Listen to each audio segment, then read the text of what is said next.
Good afternoon, everybody. I'm Gary Vaynerchuk, and this wildly handsome man next to me is Zubin. I'll let him introduce himself. Welcome to another episode of Coffee and Commerce. Zubin's been holding it down while I've been running around the last couple episodes, and today we're together and we're answering questions from the community.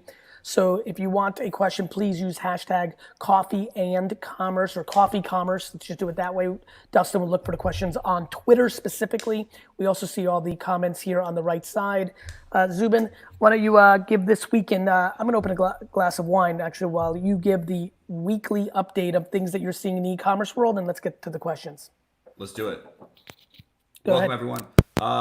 So as Gary mentioned, Really excited to be with you guys today. we've got. We've got. Let's. Dustin, can you mute Gary? Dustin, can you mute? Thanks. We're good. We're good. I left to get a glass of wine. You just give everybody the week in review, We and will. then We we'll just go to needed to Q&A. mute. We will. Back We just in needed 2 to minutes. mute you Audio because will come back. Yeah, do your thing. Okay, awesome. So week in review. I'm Zubin Mowlavi, the president of Vaynerchuk. Our focus is on sustainable growth for our clients. So a lot of what we look for in terms of how we work, how we think, etc., isn't as much about looking back at what's worked and what is kind of like look back windows. Those are important, but the way we really focus our efforts is on directional impact. So what we're looking for are trends for our clients, trends that you guys should be looking for as well. One of the things that's really interesting is everybody's talking about obviously e-commerce, and with what's happened with the COVID pandemic, more people are ordering things online, and how is that going to be? How will that continue? Will it be sustainable, etc.? We're seeing some really early indication of that directionally. That not only is it going to be consistent, it's also going to be growing even further in certain sectors. One of the interesting things that one of our clients shared with us today, it's a report from Numerator. And it's a really interesting report. And this is like taking a look back at the last 3 years, not only just the last 3 months, but the fact that there are certain categories like liquid hand soap, hand and body lotion, shampoo, conditioner, toothpaste, all those CPG categories that are booming right now. When Numerator looked at them over the last 3 years, what they realized is that once somebody buys online, they tend to continue purchasing online and not going back to retail.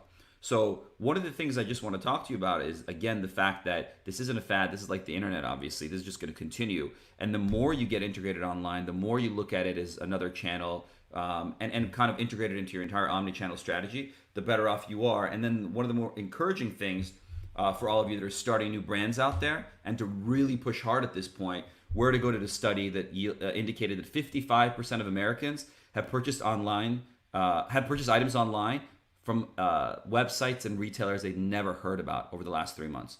So it's like prime opportunity right now to launch a brand, get it out there, and put a ton of effort in terms of building that brand community because people are out there looking for new brands to engage with.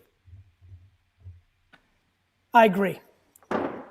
I was listening to the far majority of that, so that was good. Awesome. Let's get into questions. I mean, Let's do everybody it. knows where I stand on e-commerce. Like, there's so much opportunity. Obviously, we started Vaynerchuk. That's why I bought Zubin's company. We're excited for you all to be here. Let's answer some questions. All right, Jonathan Atlas asks, what do you think will happen to the retail space? From my perspective, retail will stay. I think lease prices are going to have to come down. I think that retailers are going to have to innovate to make it experience-based or access-based over time. But I think the retail landscape will look pretty similar in more than people realize, other than the economics will be different. So the stores will be less busy. We will need them to innovate for that less traffic, thus affecting the owners of the real estate on lease prices. You'll see companies go out of business. New companies will emerge paying new price points for their square footage. And I think you'll see innovation around the reason for the retail place to exist, more experiential, more access. Thoughts, Zubin? Yeah, if you guys want further proof of Gary's ability to kind of foresee these things, we talked about this months ago in terms of retail and curbside pickup. And Gary was talking about how that's really going to morph the retail industry. Business Insider just came out with a report recently that part of the surge in terms of e-commerce revenue and sales over the last few months is attributable to curbside pickup. And so that's just growing. Again, it's consumer behavior, right? Like, yes, retail is shifting, retail is changing. Those retail stores are still going to be there. It's just how you engage as a consumer with them is going to shift. I think that's right. All right. So Tamara Scarlett asks, what are your thoughts around the Walmart and Shopify partnership? Your thoughts, Zubin? So I think it's further proof that if you're going to be selling online, you've got to take a look at Shopify, right? Like, we've worked with all sorts of e-commerce platforms. The reason why we leaned into Shopify 5 years ago was because they offered the ability to sell on multiple channels. I mean, you want to be where your consumer is, and then you want to be able to manage it all in one place. I think this Walmart Shopify partnership is going to not only be good for Shopify, but also for Walmart as well, because so many of these online retailers, like black boxes, you don't get any info out of it. Now, to be able to sell your Shopify products directly on there, sell it on Facebook, etc., now you're omni-channel. Yeah, I think it's a good move for both companies. I think that Amazon's such a beast player in this game, and that partnership makes a lot of sense. I have not haven't double clicked into that partnership enough to give a great answer, but I think what Mark Lorie's doing at Walmart, the former Jet.com executive, and obviously I'm a huge fan of what Shopify is doing. It's one of the reasons I was so attracted to Zubin's business, because they were so heavy in that ecosystem. This has fruitful ingredients. It's kind of like now it depends on who's going to cook the partnership. Like, I always think about business in the same way I think about cooking a meal. If you give me the greatest ingredients in the world, the best foie gras, the best sea urchin, the caviar, the best lettuce, like, I'm not going to produce something so remarkable. You give a great chef something with tier 2 ingredients, she's going to make something all time. And if, God willing, you give the best chef the best ingredients, now you get into 3-star Michelin life. And so I like the ingredients of this deal. I don't have the knowledge of who's cooking it, but if that person or team is extremely strong, it has incredible potential. Thanks, Gary. All right, next question. So while we're waiting for that next question, one of the things, here we go. Real Sergio 211. What do you think about freelancer marketplaces such as Fiverr or Upwork? I have a different point of view than a lot of creatives on this. A lot of creatives get mad at me for liking these places because they think it brings down the price. And I'm like, that's nice. It's called supply and demand. Like, if there's somebody that wants to make something and sell something, like, you can't decide what the market wants or what the market offers. People are deploying their privilege on other people who, for $10, making a logo really matters for them. And so, I'm a fan of those marketplaces because I think it services a need. And that's how I see it. Yeah, I would just add to that to say that, this is happening all over the place. It's happening in music with Splice. It's happening in multiple industries. And it's not a matter of, for the creatives, it's a matter of leveraging that as well and seeing where you can differentiate yourself. If you're going to charge 10 times more, 20 times more, what is the impact of that creative? And that's really where I think you start to rethink the position of creative in all this. I think that's right. Let's keep this moving. I like this. John Marchetti asks, how does this market change e-commerce as a service versus selling a traditional product? Zubin, you have a thought on that? I don't have the full context of how he's asking this. You? I don't either. Hey, John Jay, see if you can get back in, or Dustin, if you can get John on here.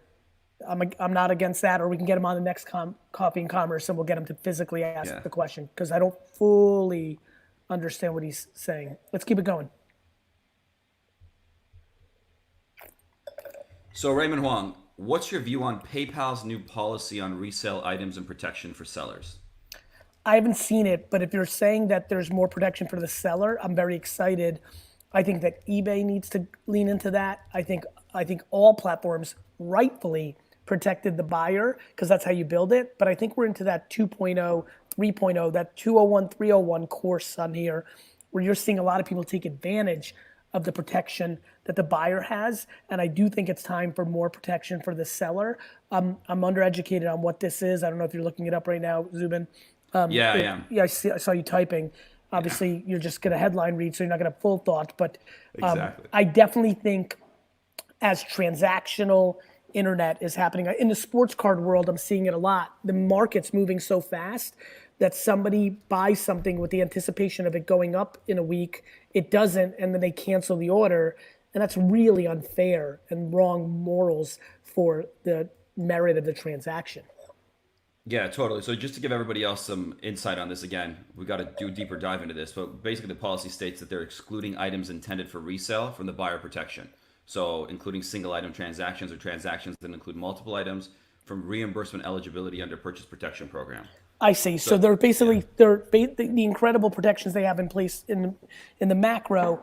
They're taking that away to see what that probably feels like for a little bit more merit between the buyer and the seller, to not let, because you almost now see at first in the early internet, the sellers were who you had to protect against. Right now we're seeing a world where you have to protect against the buyers. That's really interesting. I'm excited to dig in a little bit deeper. Awesome. Next question. Chef Chris Cho. How can I sell kimchi online? Shipping price is the same price, $10 as the kimchi.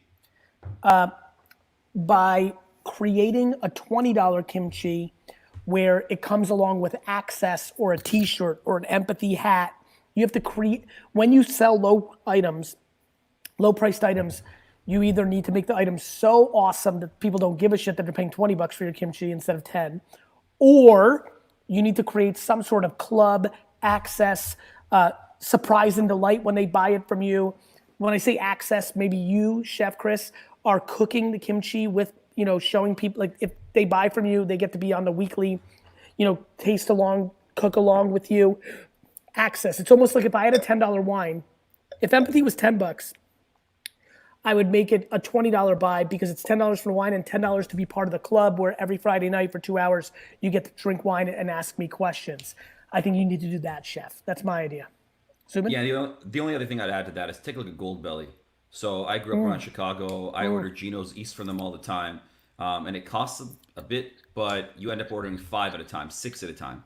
So maybe don't sell them one at a time. Sell it in a bundle. Do everything Gary mentioned, and then figure out why somebody would want to buy from you, and just package it accordingly. But do some research. The bundle matters. That was a good point. Yeah. And the lower hanging fruit. I went with a little bit of like futuristic thinking. I think your thought of 5-pack is very powerful. Yeah. Sweet. Next question. Jeff Holtke asks, thoughts on eBay handling payments in-house and getting rid of PayPal? Is that happening, or is that like his idea? I think it's his idea. Someone else mentioned it too. That's why I brought it up, because I'm guessing it's.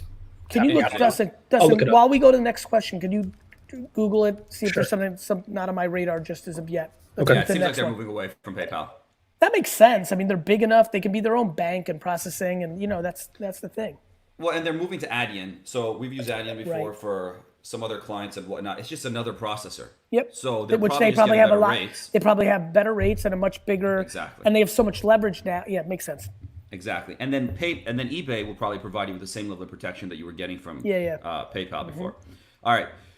Shubham Agarwal asks, what problems and costs the companies not much engaged in the e-commerce sector might face right now, and how would they move on?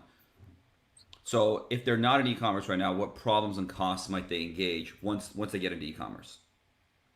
Well, the biggest problem is they weren't in it, and now the cat's out of the bag. And so that's a huge fucking problem. And they're going to probably overpay and be sloppy and try to move. One of the reasons, I mean, look, Zubin, we've been working on this deal of me buying your company for 2 years, but the timing could have been fucking better because, like, it's crazy how it happened. Yeah. Everybody needs you now.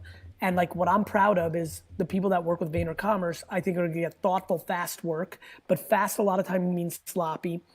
And Shubham, I think the thing that I'm most worried about is that people are just going to say yes and pay for anything just because they need to be in e-commerce, and they're going to get ripped off, kind of like I did in 1997 with Spacegate. I'm still trying to find you, Alex, from Spacegate. Charged me $15,000 for a website that I know he built on Dreamweaver in one day after I got educated 2 years later what he actually did. So the biggest concern is people getting ripped off. Second after that, going through the process of becoming e-commerce. Shipping, breaking, fucking, like losing tracking number, like just real life. You're in a whole new business and you're not used to it. And it's going to take you 6 months to a year to get used to it. And that's going to be sloppy and costly and lead to some customers who are unhappy. Awesome. Yep. Let's keep it going. Christopher Stewart asks, I know it's intended as a platform for creatives, i.e. artists, but what are your thoughts on Patreon as a platform to sell educational how-to products? Yes. All you. Yes. I mean, what do you think? I mean, what things are intended to, they evolve to. Facebook was intended to be for college students. It's just fucking grandmas now. TikTok was Musically, exactly. Instagram was intended for people to take better photos and have filters on them. I think the key thing you got to ask yourself is, what are you educating people on, and how much of it do you want to give away versus how much of it do you want them to kind of engage with you? Like Gary gives away pretty much all of his knowledge all the time online, and that's who he is and that's how he operates. Now, if you're gonna have like some educational thing online, you got to build that funnel, right? Someone's gonna want to be a Patreon member. Like I follow this Arsenal podcast, Arsblog, and I'm a Patreon member to get deeper information than what they offer for free. So that's all I would say. Like, have your own podcast, have your own stuff, and go deeper in Patreon. Yeah, it's really funny. Like I've been thinking a lot during COVID about like self-sufficient entrepreneurs, a lot of people out of jobs, and I think I've subconsciously demonized paid content because so many people doing it were kind of coming from it the wrong way. But that's like demonizing anything. You can handle a gun the wrong way, alcohol the wrong way. So I think I've got to make some content of like, I think I would crush if I had a $99 a month club where 4 times a month I'd come on for 2 hours. I mean, you know how many people, if you would sign up for, if I did a $99, 1.5 hour Q&A small group, 4 times a month, just heavy access, how many of you would sign up? Just say yes or no in the comments right now. Like, I'm not going to do that, but I think for a lot of people, that's a great business because they can get 100 people and that would be a big, big deal, and that would really help them sustain. And once you build up credibility and you would do it, and so, Totally. And look, there's a ton of answers of yes, yes, yes. And like, you get 1,000 people paying $100, you got a business. Sweet. All right, BRH M Vibes asks, question, I'm starting a clothing brand and want tips on how to stand out and how to promote. Man, there's so many things that go into this. Influencer marketing, my man, BRH, like sending it to people that, DM 500 rappers, athletes, musicians, Olympians, and just try to, unbelievable amount of people, from an influencer standpoint. I think TikTok is a huge play right now. I would make TikTok content like crazy around your brand. I think Facebook and Instagram ads are a killer if you've got the dollars. So influencers, TikTok, and social media ads really stand out, but then you have to be good at it. It's like saying, hey, I want to be a professional athlete. Okay, then go play. You got to be good at it, and that's a lot of the punchline of this whole thing, which is like, watch what I do, not what I say. I want people to get better at it. Totally. And hit me up on Twitter. I can help you out with that as well. Yeah, by the way, let's put up Zubin's Twitter handle. One thing that was, one of the things that was exciting to me about, buying Zubin's company as we were going through, and we really became friendly through the process. I think we really connected and it's come true. I'm just to make you blush a little bit, Zubin, you've been a great executive. I love the way you're interacting with all of VaynerX, your leadership, your humanity. I just like you a lot. I knew that you had some ambition for more people to know your expertise. You've been in the space, and I was excited to like co-sign you. It's kind of like, Dre and Snoop, right? Like, so I really highly recommend, if you care about e-commerce, to follow this man on Twitter. He's doing a really good job. And in general, e-commerce, WebSmith, others, there's so many people, Sally and Nick and Johnny, like there's a lot of people putting out good e-commerce content on Twitter, and I think you're at the top of the game, and everybody should follow my man right now. Let's keep it going. Appreciate it. Appreciate you. All right. Next question. What do we got, Dustin? Sorry, still fishing through, but I did check on that PayPal thing. It is going to happen. That makes sense. It makes sense. I mean, like, what'll be interesting is what the friction, if any, like how many people are annoyed because it's so easy that the accounts are connected with PayPal. What if any drop off of people who are, don't, it'll be interesting. I have to look under the hood of how easy they're going to make it for me to switch to whatever their payment system is. But yeah, it's basically one like Zubin's Twitter is not private. Somebody just said that, so I think they might have gotten it wrong. Is this right, Zubin? The way we have it? Right. Yep. Yeah, so I think my friend, whoever left that comment, I think you might have typed it in wrong. So I'll just go to a question that I see right now from Val VR. What would be a great strategy to relaunch a brand on Amazon and Shopify in a semi-competitive niche and stay top of the game? Look, I think it's all about marketing. I think it's all about communication. If you're going to be on Shopify and Amazon or wherever you sell it, to me is commodity. You'd like to sell it somewhere better than, it's bad if you're e-com. I mean, this is why I bought Zubin's company. If I can get you to the site, if the site's dog shit, you're not going to convert as well, and then you think my ads are not working as well, and then I show you, I've sent you a bunch of people don't like to fucking go through the shopping cart with you. So I'm thrilled with what Zubin does for a living, and I think that does matter, but when you're going to be on Amazon, Amazon's got that down. And so what you need to be great at is getting people there, and that's why I believe marketing, social media marketing specifically at this moment, podcast, content, acting like a publisher, influencer marketing, TikTok. This is all I talk about because it is the punchline of every question. And so become a tremendous communicator in 2020. LaShawn Turner asks, is D2C the way to go with regards to a peanut butter brand? One thing I just want to comment on with that is something that really interesting that we're seeing with a lot of our clients is you basically had retail before and you had online. And we're kind of promoting both of those spaces for them. But what's interesting are the Instacarts of the world, the delivery service providers. So getting your peanut butter brand into online, obviously, into national retail is big. It's going to take some time to get there. But if you can grow it with D2C, get your following there, and then start putting it into local stores, run some ads, not only ads that just go online and buy, but like Instacart ads, like start promoting it there. Because when people are buying peanut butter online at the local store and they're getting Instacart to deliver it, you want them to think of yours. Yeah. Cool. Yeah. All right. 1Can2 asks, will websites ever be built via voice command apps? That's cool. Zubin, what do you think? I think websites will definitely be used via voice command apps. And Alexa's kind of leading the force on that end. In terms of them being built, I have no idea. Yeah, I think being built so through voice. Yeah, I mean, I think you're talking about decades, but I'd be surprised if they didn't. You know, I'd be surprised before I die if that's not how it's done. I really believe that. I think 30, 40, 50, 60 years from now, yeah. I think there's something cool there. LinkedIn user, is AliExpress e-commerce still a viable platform to drop ship from considering COVID now? I'm a little bit undereducated on that. So I don't know if I can answer that, Zubin. Likewise, I think the supply chain is coming back in China from what I'm hearing. And so in terms of like using the drop ship, to Gary's point, I'm not as educated with it. I would just say when you're considering a drop ship business, like seriously look into all of the economics around it. Because there's so many people that are like, oh, it's so easy to sell on Amazon, this, that, the other. And they realize 30%'s gone, 35%'s gone from the top. So just really understand the business model, regardless if it's AliExpress or anything else, before you just jump into it. Cool. Ibrahim Karahanli asks, Gary, any tips on growing a recruiting agency focused on the fashion industry? Heavy content on LinkedIn. Heavy. I would probably post 5 to 7 times organic on LinkedIn a day. You know, about why you're great at it, what companies, I find good talent. If you're good talent, call me, leave a comment here, DM me, message me. Let's get on the phone. I would LinkedIn content heavy, pot committed like a poker hand. Gary, can you just give everybody a quick overview from your vantage point on LinkedIn, Twitter, Instagram, Facebook, TikTok, when and where and how? LinkedIn, very good B2B, unbelievable organic reach, similar to Facebook 2011, similar to Instagram 2014. Everybody here can post something on LinkedIn in video, audio, written form and get more people to see it than they could ever imagine. Very B2B focused, but starting to become more B2C focused. I'm seeing people sell wine and unbelievable amounts of like clothes and peanut butter on LinkedIn. LinkedIn is Facebook 2012.